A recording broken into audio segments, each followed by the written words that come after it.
Ada satu pengalaman rohani yang saya mau bagikan, yang melalui hal ini saya percaya Bapak Ibu bisa diberkati. Dari muda saya sering mengucapkan satu kalimat doa yang berbunyi, apa yang harus kulakukan Tuhan? What must I do, dear Lord? What must I do? Dan kalimat doa itu terus saya bawa selama belasan tahun. Atau bisa sampai puluhan tahun. Sebab kalimat itu pertama saya dengar dari Maurice Rulu. Tahun 1979. Pada saat mana saya baru panas-panasnya ya bergelora melayani Tuhan, saudara. What must I do, Lord? Apa yang harus kulakukan, Tuhan? Sampai pada tahun-tahun belakangan ini, saya masih mengucapkan kalimat doa itu. Dan saya bisa menangkap kesabaran Tuhan terhadap kebodohan saya. Di balik pertanyaan yang saya ajukan kepada Tuhan tersebut.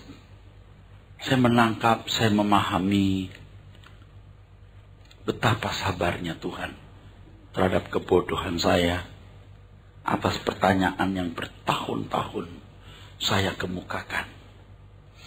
Sampai pada suatu pagi ketika saya mengucapkan kalimat yang sama, Tuhan, apa yang harus kulakukan? Saya bertanya dengan serius. Saya menaikkan doa dengan serius. Lalu mulai ada percakapan di dalam batin saya. Selama ini saya mempertanyakan itu dan rasanya tidak ada jawaban yang jelas. Saya masih mempertanyakan lagi.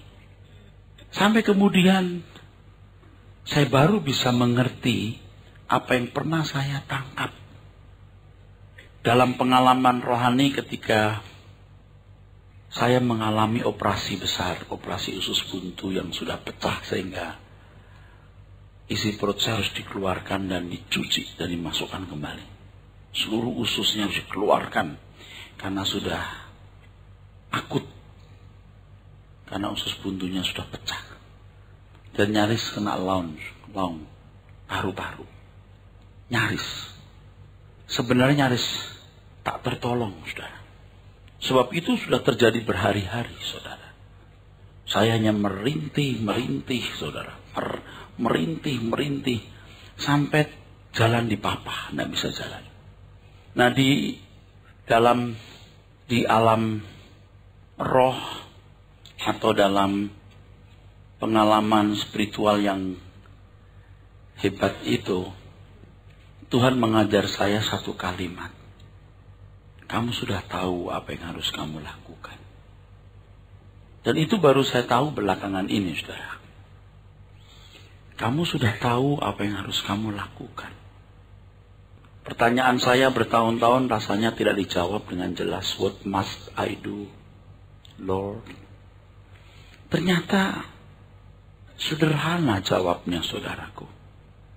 Ada suara di dalam hati saya yang kecil tapi jelas. Ya. Suara itu kecil tapi jelas. Kamu sudah tahu apa yang harus kamu lakukan. Kalimat itu lagi, saudara.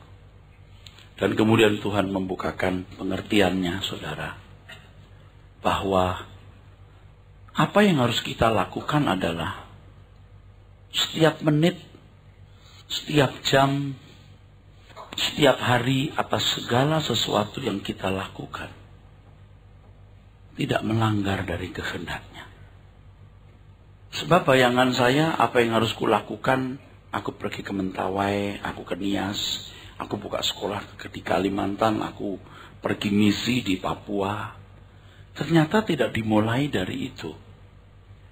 Tapi dimulai dari per menit, per jam, hidup tidak bercela, hidup tidak bercacat.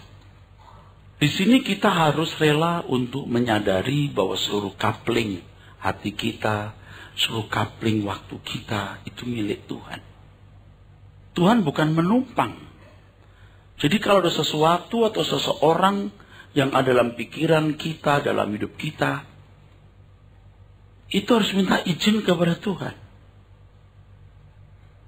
Selama ini kan siapapun yang kita hadirkan dalam hidup kita, apapun yang kita hadirkan dalam hidup kita, artinya apapun yang kita ingini, itu sah-sah dan bebas-bebas saja kita lakukan. Kita lupa bahwa wilayah hidup kita itu dimiliki Tuhan. Wilayah waktu kita juga dimiliki oleh Tuhan. Itu konsekuensi sebagai anak tebusan, saudara. Seperti misalnya kalau kita punya rumah lalu kita menaruh seorang penjaga di situ. Dia tidak boleh bawa masuk orang ke dalam. Apalagi kalau orang yang dibawa masuk itu orang-orang yang tidak kita sukai. Yang bisa merusak rumah kita. Tubuh kita bait Roh Kudus. Jiwa kita ini milik Tuhan. Harus minta izin Tuhan. Aku hadirkan orang ini dalam hidupku, boleh nggak Tuhan? Aku hadirkan sesuatu ini dalam hidupku, boleh nggak? Artinya aku mengingini ini atau mengingini sesuatu, aku mau ke sana atau aku mau ke sini.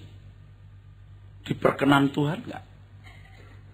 Sebenarnya jawaban atas apa yang harus kulakukan Tuhan adalah setiap menit, setiap jam, setiap hari kita melakukan apa yang tepat sesuai dengan kehendak Tuhan. Tuhan tidak bisa memberikan kepada kita proyek-proyek besar kalau proyek-proyek kecilnya tidak bisa kita tunaikan dengan baik. Jadi seakan-akan kita menyodorkan diri untuk proyek-proyek besarnya Tuhan dengan mengabaikan hal-hal yang justru itu bersangkut paut langsung dengan perasaan Tuhan. Kita melakukan pekerjaan misi. Kita melakukan berbagai kegiatan besar dalam tanda kutip. Ya tentu semua itu berkaitan dengan perasaan Tuhan. Apapun. Tapi kalau hal-hal sederhana dalam hidup kita setiap hari, kita tidak menunaikan dengan baik, tidak menuntaskan dengan baik, pasti hal-hal besar yang kita anggap visi dari Tuhan itu syarat atau penuh dengan kepentingan-kepentingan pribadi. Kita belum waktunya untuk bisa dipercaya, saudara. Ini berarti setiap kata yang kita ucapkan, setiap renungan hati kita, setiap sikap tindakan kita. Segala sesuatu yang kita putuskan, segala sesuatu yang kita lakukan, saudara. Nah di sini saya baru bisa mengerti bahwa kalau kita percaya kepada Tuhan Yesus Kristus dan kita menyatakan diri ikut Tuhan, tidak boleh ada bagian dalam hidup kita yang kita pertahankan. Tidak ada wilayah dalam hidup kita yang masih boleh dipertahankan. Statement ini harus dibedah dalam penjelasan yang lengkap. Dan hanya dipahami oleh orang-orang yang serius mau berurusan dengan Tuhan. Ternyata tidak sulit menjadi pendeta. Tidak sulit sibuk untuk pelayanan. Ternyata tidak sulit melakukan pekerjaan misi ke tempat-tempat jauh. Walaupun harus naik rakit atau perahu dayung kecil, biduk kecil, ternyata tidak sulit.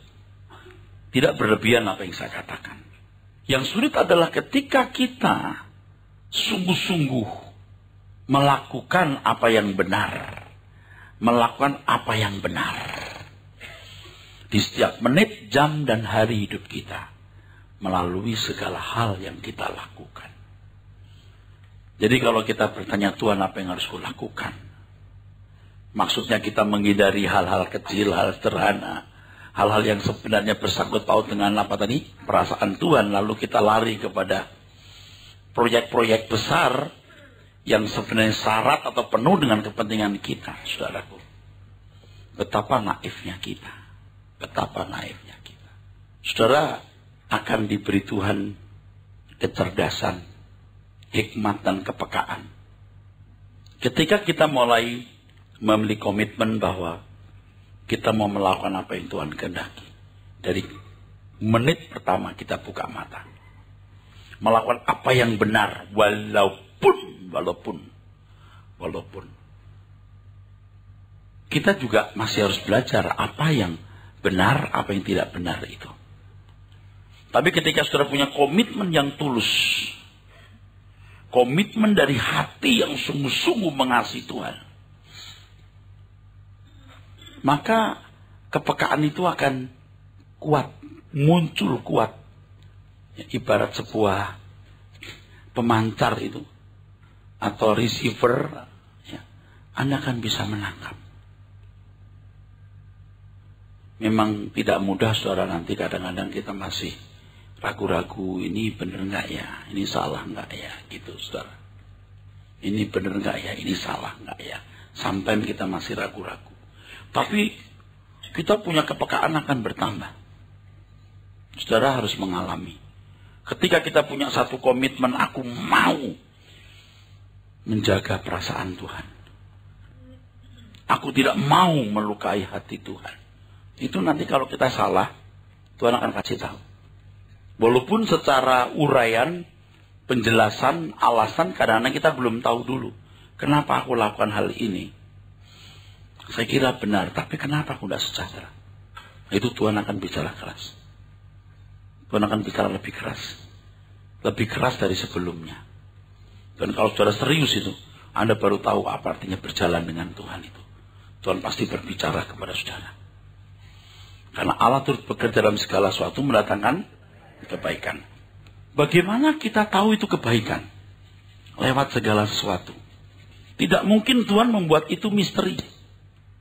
Tidak mungkin Tuhan membuat ini hal yang gelap atau semacam teka-teki. Tidak mungkin. Tidak mungkin. Seperti guru yang bisa mengajar 5 kali 5, 25. Kenapa jadi 25? Ini, 25. Pasti Tuhan memberitahu kepada kita. Nah, di situ kita mengerti mengapa Alkitab mengatakan, berbahagialah orang yang haus dan lapar akan kebenaran, karena mereka akan dipuaskan. Jadi kalau kita belajar firman Tuhan, kita datang ke gereja ini, itu harus dengan satu kerinduan melakukan apa yang Tuhan kehendaki. Bukan aku mau tahu apa yang dikatakan Pak Eras. Bukan hanya aku mau tahu kebenaran, tetapi aku mau menyukakan Tuhan dengan melakukan apa yang Dia ingini. Dengan demikian, saudara akan menjadi pelaku-pelaku firman. Orang yang mendengar firman dan melakukan itu orang yang bijaksana, pronimos, cerdas. Saya membedakan antara pronimos dan sophos. Sophos, Sophia, bijaksana. Kata sophos sebenarnya lebih berkaitan dengan ekspertisi, dengan skill, dan keahlian. Sedangkan phronimos lebih bertalian dengan hikmat kebijaksanaan yang bersifat adikodrati. Adikodrati. Phronimos, lalu sophos, Sophia. Ketika kita belajar melakukan apa yang Tuhan kehendaki, apa yang Tuhan ingini, kita menjadi cerdas. Ini juga cerdas, skillful, ya, expert. Ini juga wise. Tapi ini lebih ada unsur adikodrati. Adikodratinya di mana? Ketika orang melakukan apa yang Tuhan kehendaki, saudaraku, Tuhan akan mengajarkan banyak hal kepadanya. Kuncinya di sini, saudara. Kalau orang Yahudi mendengar firman begini, kalau orang Yahudi ya, jangan hanya menjadi pendengar, jadilah pelaku, kan gitu. Artinya mendengar Taurat, lalu menjadi pelaku. Pelaku Taurat. Lalu kalau Injil apa yang kita dengar? Tidak ada hukum. Bukan Taurat. Apa yang kita dengar di sini? Lalu apa? Kita pelaku apa? yang kita dengar kebenaran, kita pelaku dari kehendaknya. Apa yang Tuhan ingini. Nah, kan saudara mulai berkata begini, ya Pak, udah tahu. Saya tahu, Anda tahu. Sampai di mana tahunya? Kalau sampai di sini kan saya membuat detail apa yang saya sudah beritahu sebelumnya. Dan kalau sampai Anda berkata, saya sudah tahu, ada satu hal yang Tuhan ajarkan ke saya. Terserah Anda percaya atau tidak. Terserah Anda percaya atau tidak. Orang yang berkata begitu pada umumnya, dia hanya mau tahu. I want to know, not I want to do. Dia hanya mau tahu. Pak Eras khotbahnya bagus. Oh, dia keras, dia bagus. Nggak seperti pendeta lain. What for? You ngomong begitu. Coba yang begini, Taurat, pelaku Taurat, kebenaran. Ini sederhana, tapi pernah nggak dengar begini? Anda belum pernah dengar, saya aja nggak dengar. Oh, sudah tahu Pak melakukan kehendak Tuhan, nanti dulu kan. Kalau otaknya pendek, udah tahu Pak melakukan kehendaknya, nanti dulu. You perhatikan dengan teliti. Kalau orang Yahudi jangan hanya menjadi pendengar, tapi juga pelaku. Yang didengar hukum, yang dilakukan hukum. Tapi kalau orang percaya yang didengar Injil, yang dilakukan kehendaknya. Jadi ketika saudara mau menyenangkan Tuhan dari menit pertama, jam pertama, setiap hari, lalu Anda sudah punya kepekaan lebih hidup, lebih tajam, di situ Tuhan akan mengajar. Mestinya nggak begini, begitu. Dan itu sangat batiniah sikapnya. Kan kalau soal mencuri, membunuh, berzina, itu kan nggak perlu diurai. Itu nggak perlu diurai. Tetapi kalau soal kebenaran batiniah, itu harus diurai secara mendalam di setiap batin orang, saudara. Disitulah Roh Kudus berperan. Tuhan berkata, Roh Kudus yang kuutus akan mengajar kamu. Kalau Taurat tidak perlu Roh Kudus. Agama-agama itu punya ilmu agama yang tekanannya hukum. Boleh, nggak boleh, halal, haram. Ini bukan soal itu. Kamu sudah tahu apa yang harus kamu lakukan, Eras. Apa ya Tuhan? Lakukan kehendakku. Gitu. Lakukan keinginanku. Dari menit pertama, menit kedua, jam pertama, jam kedua. Dan kalau kita sungguh-sungguh mau melakukannya, Tuhan akan memberikan kepekaan. Misalnya di Filipi pasal 2. Di Filipi pasal 2 ayat 5. Coba gimana kalimatnya? Hendaklah kamu dalam hidupmu bersama menaruh pikiran dan perasaan yang terdapat juga dalam Kristus Yesus. Nah, macam apa itu? Macam itu, macam apa? Coba kira-kira seperti apa Tuhan Yesus itu? Bukan abstrak, ya sangat abstrak. Lagi pula Anda tahu nggak? Kita itu punya karakter yang khas dan spesifik. Sangat spesifik. Sabarnya orang Batak dan sabarnya orang Jawa beda. Ingat? Yang saya pernah cerita di sini, kalau orang Jawa marah, halus. Kalau orang Batak, ulang betul-betul kok. Nggak mau. Matilah kau. Orang-orang Jawa cuma diem aja. Kita punya karakter tuh beda. Basic karakter kita beda, saudaraku. Basic kepribadian kita beda. Jadi seperti Tuhan Yesus itu bagaimana? Hendaklah kamu memiliki pikiran perasaan Kristus. Itu kan abstrak sekali. Tetapi itu bisa. Setiap pribadi bisa mengenakan pikiran perasaan Kristus sesuai dengan kekhasan kepribadiannya. Kalau bukan Roh Kudus yang mengajar, tidak bisa. Itu harus Roh Kudus yang mengajar. Supaya saudara bisa diajar, saudara harus haus dan lapar akan kebenaran. Saudara sungguh-sungguh mau melakukan kehendak Tuhan. Tuhan, apa yang harus kulakukan? Kirim aku ke Kalimantan. Kirim aku Tuhan ke Papua. Biar apa yang harus kulakukan? Nggak usah jauh-jauh. Itulah kesalahan banyak orang, saudaraku sekalian. Sekolah Alkitab 1 tahun, 3 tahun, 4 tahun, kirim. Punya panggilan dia. Panggilan untuk kota A, kota B, bangun apa. Nggak salah. Tetapi yang lebih prinsip dari itu adalah bagaimana dari waktu ke waktu melakukan apa yang Tuhan kehendaki. Jangan hanya, oh saya tahu Pak, bagus khotbahnya, saya setuju. Tidak dibutuhkan orang-orang begitu. Yang dibutuhkan adalah aku mau melakukan kehendak Tuhan. Aku mau melakukan apa yang diingini oleh Tuhan. Saya kira banyak di antara saudara yang pengen dengar. Anda pikir Anda dengar lalu Tuhan senang. Tidak. Tuhan mau Anda bukan hanya menjadi pendengar, tapi juga pelaku. Berbagailah orang yang menjadi pelaku, bukan hanya mendengar. Orang yang mendengar firman dan melakukan, itu orang yang phronimos. Yang bijaksana, yang cerdas. Lewat proses melakukan apa yang dia pahami sebagai kebenaran, dia menjadi cerdas. Itu Roh Kudus pimpin. Nah, kembali tadi saya mengatakan, seperti Tuhan Yesus, macam apa itu? Karena karakter kita masing-masing juga beda. Disinilah peran Roh Kudus.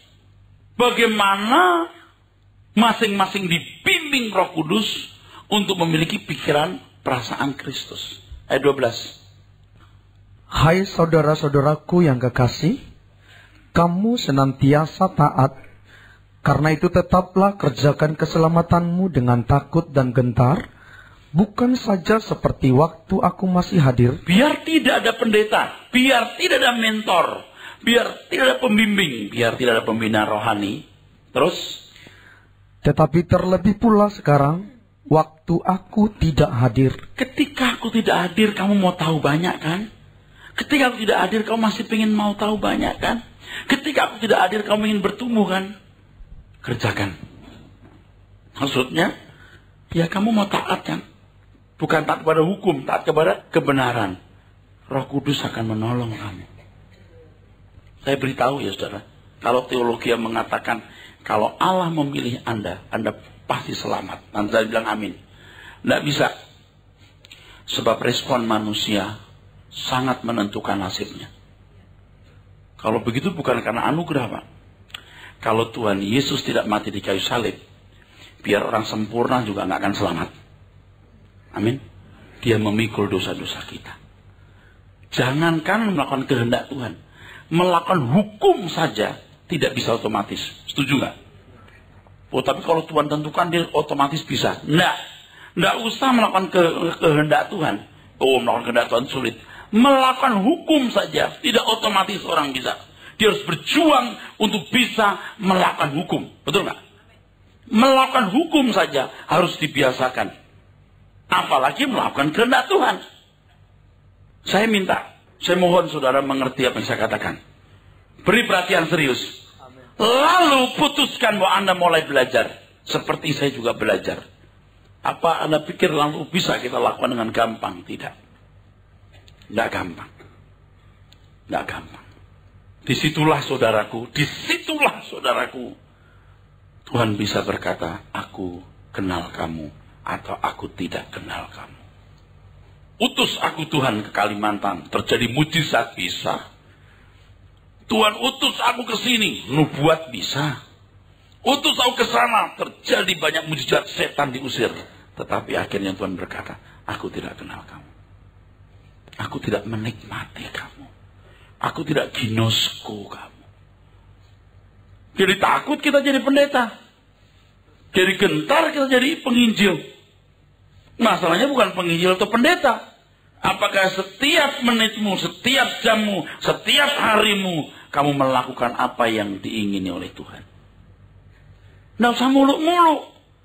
Gereja harus terus mengajarkan kebenaran. Sebab kebenaran itulah yang akan mencerdaskan seseorang untuk mengerti kehendak Allah. Apa yang baik, yang berkenan, dan yang sempurna. Roma 12 ayat yang kedua itu. Pembaharuan pikiran, metamorfose.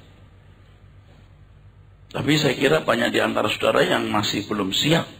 Kenapa? Anda masih mengasihi nyawa saudara. Banyak kesenangan, Pak. Saya senang mendengar seorang yang relatif masih muda, ya dewasa muda dengan ekonomi yang sangat kuat. Dia berkata, sejak saya dengar Pak Era, jadi saya takut punya hobi, Pak. Saya berkata begini, kamu udah kena virus kebenaran. Bukan tidak boleh punya hobi loh. Hobinya apa dulu? Kamu tenggelam, hanyut nggak di hobi itu? Ya, saya mesti menjelaskan ya saudara. Tidak cukup waktu singkat ini. Tapi itu anak muda, dewasa muda ini, berarti dia sudah mengenal kebenaran. Dia mulai tidak menyayangkan nyawa. Nah, kita buka Yohanes 12. Ayat 23, baca dulu. Tetapi Yesus menjawab mereka katanya, telah tiba saatnya anak manusia dimuliakan. Aku berkata kepadamu, sesungguhnya jikalau biji gandum tidak jatuh ke dalam tanah dan mati, ia tetap satu biji saja. Oke, sebentar.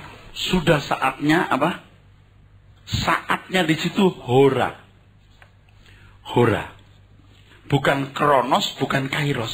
Nah, itu menarik saudara. Hora. Ada kata lain itu kronos. Jadi kronologi, urut-urutan waktu. Ada lagi kairos, itu momentum. Ini hora. Menarik. Season, period, masa. Jadi sudah saatnya ada masa-masa genting. Kan Tuhan Yesus pada waktu itu mau menghadapi penyaliban. Ulangi 23, ulangi. Saya jelaskan saudara. Ini luar biasa. Baca. Tetapi Yesus menjawab mereka katanya, telah tiba saatnya anak manusia sudah tiba seasonnya, period, masa. Itu menit-menit yang luar biasa, jam-jam yang luar biasa, hari-hari yang luar biasa ketika Tuhan Yesus menentukan apakah dia taat kepada Bapa di surga atau tidak. Terus yang baca terus. Aku berkata kepadamu, sesungguhnya jikalau biji gandum tidak jatuh ke dalam tanah dan mati, ia tetap satu biji saja. Tetapi jika ia mati, ia akan menghasilkan banyak buah. Kalau mau terjadi keselamatan, buah di situ sebenarnya orang-orang yang akan diselamatkan. Orang-orang yang akan dikembalikan ke rancangan semula. Orang-orang yang menjadi bagian dari keluarga Allah di mana Tuhan Yesus menjadi yang sulung. Harus ada yang mati satu dulu. Supaya dia menjadi pokok keselamatan. Makanya saya optimis bisa. Walaupun saya masih berantakan. Tidak sempurna. Tapi saya yakin bisa. Karena Tuhan yang mengatakan kamu harus sempurna. Dan bisa. Teruskan kalimat berikutnya. Barang siapa mencintai nyawanya, barang siapa mencintai nyawanya, ia akan kehilangan nyawanya. Ya, termasuk orang yang gila hobi tertentu, itu menyayangkan nyawa.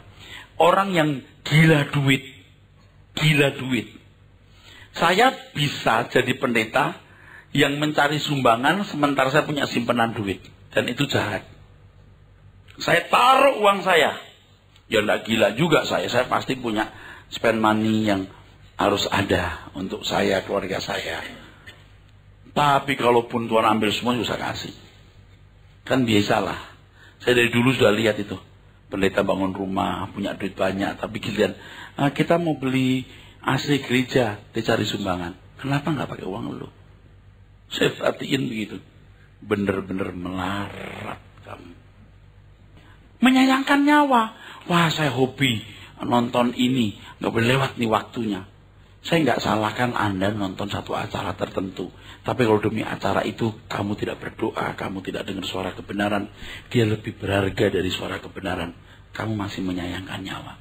Mestinya bangun pagi doa, mestinya malam berdoa. Kalau Anda ada yang bangun lebih siang nggak masalah. Ada waktu untuk berdoa. Untuk ketemu Tuhan. Engkau abaikan semua itu untuk kesenangan-kesenangan. Gila nonton film bisa berjam-jam. Berdoa 15 menit saja sudah 30 kali. Jadi semenit 2 kali. Emang gak karep. Tapi ya kalau ketemu orang yang kita cintai, kita bisa gak ngantuk. Excited gitu loh. Jangan menyayangkan nyawa. Tetapi barang siapa tidak mencintai nyawanya di dunia ini, ya, ia akan memeliharanya untuk hidup yang kekal. Nanti di surga itu ada tontonan, ada olahraga, ada musik. Itu betul. Kehidupan berlangsung seperti hari ini. budaya, teknologi. Masa Pak? Bukan ntar nyanyi, itu Mbah Surip.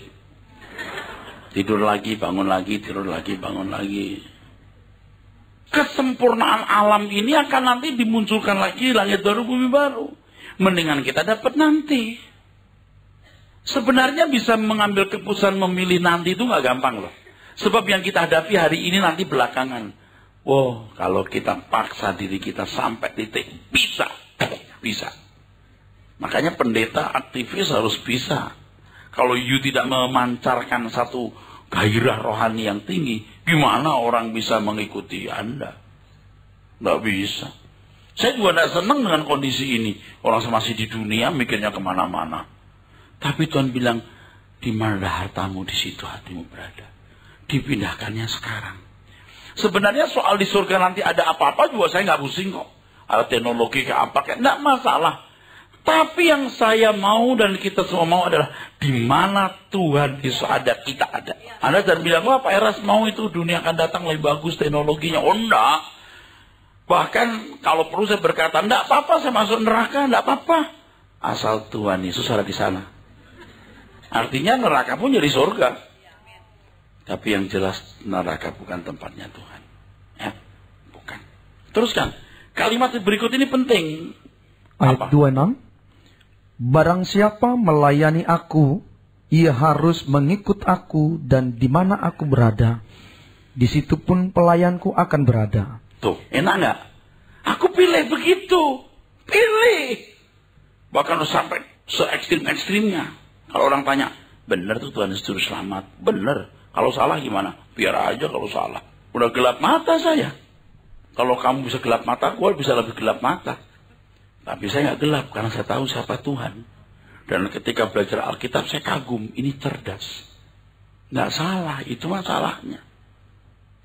Aku pilih Tuhan. Bahkan sekarang ini kita juga sudah mulai belajar berkata, Tuhan, kalau aku masih melayani tidak tepat, tidak pantas, Tuhan ampuni aku, ajar aku. Begitu. Ini yang bapak-bapak yang udah berumur, ibu-ibu yang berumur mau nyari apa? Anda nyari apa? Yang nyari kebenaran, Bu. Banyak orang nggak punya konsep hidup. Jangan hanya, wah kita cari kebenaran, Pak. Oke. Jadilah pelaku. Jangan hanya mau tahu, tapi lakukan. Terus?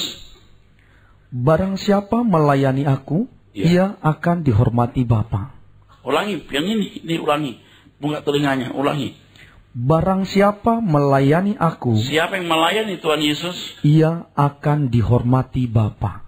Hebatnya itu Allah semesta alam yang menciptakan langit dan bumi memuliakan Anda, menghormati, artinya menempatkan Anda di tempat yang terhormat. Masuk kita nggak mau yang begini? Nah banyak di antara saudara yang ragu-ragu. Apa benar Pak?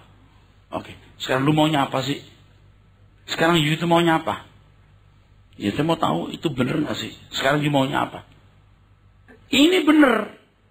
Kalau ini benar, saya ikut itu, ikutin Bapak ini, saya buat apa? Hidupmu mesti benar. Kalau hidupmu benar, jujur, kerja keras, nggak mau musuhan, mengampuni, lu rugi apa? Gua tanya. Nggak ada ruginya. Nggak ada ruginya. Makanya kalau bicara soal kebenaran batin, jangan ngomong soal jadi pendeta, melayani, nyumbang duit. Jangan ngomong itu dulu. Batinnya dulu dibereskan. Sebab Anda punya uang 1 miliar, Anda serahkan 100 juta. Itu kecil. Anda punya uang 1 miliar, Anda serahkan 500 juta. Masih kecil. Anda punya 1 miliar, Anda serahkan semua. Tanpa kasih sia-sia. Kasihnya dulu dibangun. Batinnya benar dulu. Terus yang bro, ini kalimat bagus. Sekarang jiwaku terharu. Nah, kata terharu di sini taraso, trouble, galau.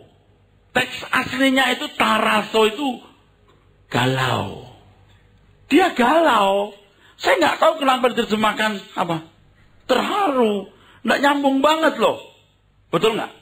Teks aslinya itu sebenarnya ini taraso, saudaraku. Jadi orang itu nggak melihat gentingnya season atau hora yang Tuhan akan hadapi itu. Kan Tuhan mau disalib, betul? Masa-masa yang genting itu loh. Taraso. Ini artinya trouble. Galau. Kacau. Gundah gulana. Upset. Terus? Dan apakah yang akan kukatakan? Bapa, selamatkanlah aku dari saat ini. Tidak, sebab untuk itulah aku datang ke dalam saat ini. Selamatkan aku dari saat ini tuh, season ini, period ini. Aku nggak berani masuk di sini, gitu loh. Anda akan mengalami masa-masa sulit ketika Anda mematikan keinginan itu. Rasanya berat. Tapi kalau Anda bisa melewati, menang nanti. Kenapa Anda nggak sungguh-sungguh? Anda takut kan melewati saat-saat itu. Anda bisa mengerti itu? Entah jadi aneh Pak, antar saya kurang senang Pak, nanti gimana? Hidupmu cuma sekali. Kalau kamu meragukan Tuhan Yesus, sudah ikut setan sekalian deh. Kalau ikut Tuhan Yesus begini caranya. Anda mesti ngomong gini, kita setan sih enggak Pak, Tuhan Yesus tapi jangan gitu-gitu amat. Kayak orang yang belanja mesin diesel misalnya, Pak saya mau beli yang paling bagus, yang made in German Pak ya. Itu kan yang punya toko koknya bilang gini, berapa itunya? Budgetnya. Ya budgetnya sih 5 juta, tapi saya yang paling bagus, saya mau Jerman. Yang Jerman itu 150 juta, yang itu yang itu buatan Cina yang udah 30 tahun, udah tua, itu baru dapat segitu, 5 juta. Nggak mau yang Cina paling bekas lagi, ini yang Jerman. Sekarang lu maunya apa sih sebenarnya? Udah pakai lilin aja. Oh nggak mau lilin. Lilin nggak mau genset. You mau bagus tapi nanti nggak banyak orang begitu. Dulu juga saya begitu. Nah itu yang saya mengerti. Nggak boleh. Sekarang saya paksa diri. Nanti lama-lama bisa. Aduh, Bapak selamatkan aku dari hura ini. Memang masa-masa melewati itu berat, saudaraku. Berat. Seperti waktu orang mau ke dokter, mau disuntik, mau operasi gitu. Aduh, gimana dong, gitu. Begitu sudah, gimana? Sudah, loh makanya udah. Bisa kan? Karena pria-pria takut suntik, saudaraku. Belum. Baru dipencet, dicari nadinya. Aduh, ini baru dipencet cari nadinya, udah teriak. Aduh, dulu saya begitu.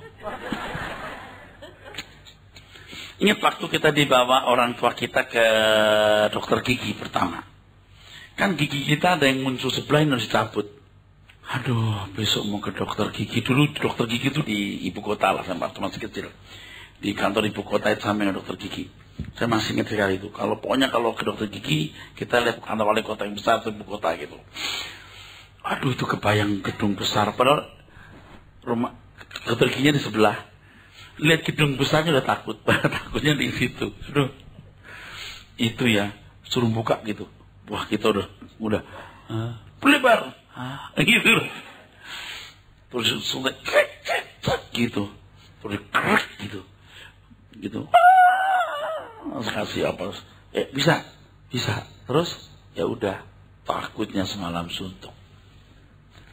Anda juga takut kan jadi orang Kristen sungguh-sungguh? Sama.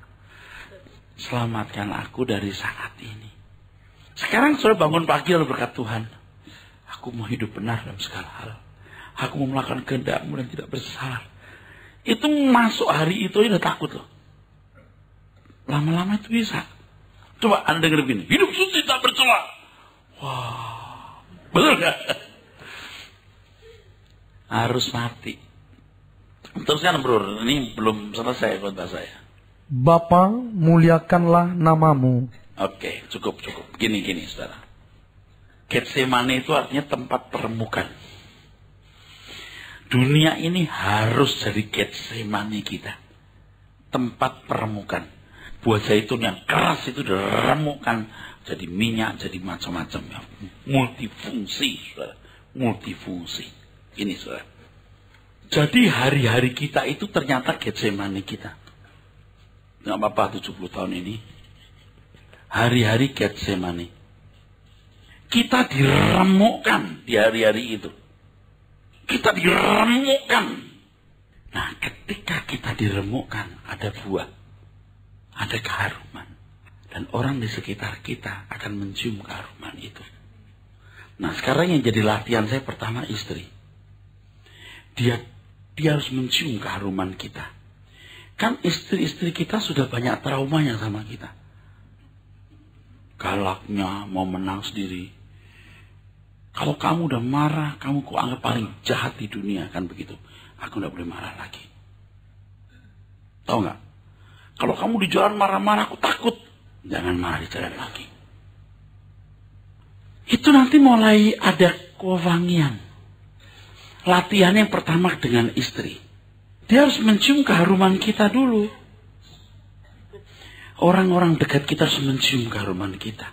Pembantu, sopir, tukang. Itu kalau diperemukkan tuh meleleh keluar. Sampai jauh nanti kita. Dari situ latihannya. Kamu sudah tahu apa yang harus kamu lakukan. Ternyata begitu, saudara. Amin.